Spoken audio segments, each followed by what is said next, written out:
Padayong nakaalerto ang City Government of Davao batok sa bird flu ingon man sa African Swine Fever kun ASF. Gibutyag ni Davao City Mayor Sara Duterte Carpio sa interview sa City on Radio nga nagpabiling 0 case ang syudad sa bird flu samtang hugot ang ginapatumang quarantine measures batok niini. So ongoing ang surveillance ani sa mga doktor nato o personnel nato sa hayop and doon na sila quarantine measures ginabuhat sa 15 veterinary quarantine checkpoint.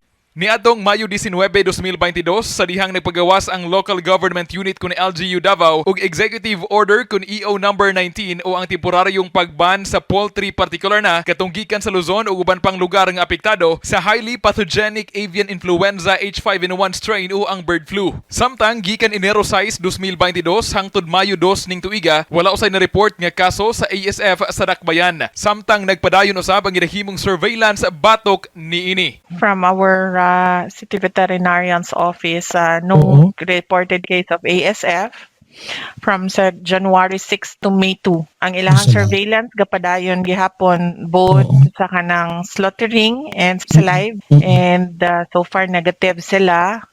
Kasama mo sa balita ug serbisyo publiko, Radyoman Kirby Manzon, Tatak Arumen.